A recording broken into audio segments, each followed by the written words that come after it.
అయితే 2019లో మరోసారి ఎవరినైతే చిన్నపిల్లల్ని ఆయన చిన్నప్పుడు అబ్యూజ్ చేశారో వాళ్ళు పెద్ద అయిన తర్వాత మళ్ళా కూడా రకరకాల ఈమెయిల్స్ కావచ్చు, ఫోటోగ్రాఫ్స్ కావచ్చు, ఈయనపైన ఆరోపణలు విపరీతంగా పెంచేశారు. ఈయనపైనే కాదు, ఈయన చుట్టూ తిరుగుతున్న సెలబ్రిటీస్ పైన కూడా చాలా ఆరోపణలు స్టార్ట్ చేశారనమాట. అయితే అప్పట్లో అమెరికా ఇదంతా కూడా కాన్ఫిడెన్షియల్గా ఉంచింది. రీసెంట్గా కాంగ్రెస్ కావచ్చు, ప్రజల దగ్గర నుంచి కావచ్చు, ఈ ఎప్స్టీన్కి సంబంధించిన ఏదైతే డేటా ఉందో, ఈ ఫైల్స్ ఉన్నాయో ఇవన్నీ రిలీజ్ చేయమని చెప్పి పెద్ద గొడవే జరుగుతుందన్నమాట.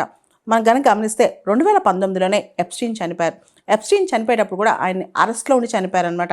ఆయన ఎలా చనిపోయారు అనేది ఇప్పటికీ కూడా చాలామందికి అనుమానాస్పదమే అనమాట. అంటే ఆయన తనకై తను చనిపోయారా, లేదా ఎవరైనా చంపేశారా, అసలు ఏం జరిగిందని ఎవరికీ తెలియదు. అయితే ఇప్పుడు మాత్రం ఎప్స్టీన్ ఫైల్స్ దాదాపు 300 GB పైన ఉందంట.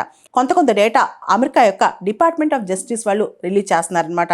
వాళ్ళు రిలీజ్ చేసే ఫొటోస్లో డేటాలో కొన్ని ఫొటోస్ రిట్రాక్ట్ చేసి, అంటే చిన్నపిల్లల ఫొటోస్ ఇలాంటివి ఉన్నప్పుడు ఆ ఫొటోస్ అని బ్లర్ చేసి ఆయన్ని ప్రైమ్గా అసలు ఏం జరుగుతుందని చూపించడానికి కొన్ని ఫొటోస్ రిలీజ్ చేస్తున్నారు, కొంత డేటా రిలీజ్ చేస్తున్నారనమాట.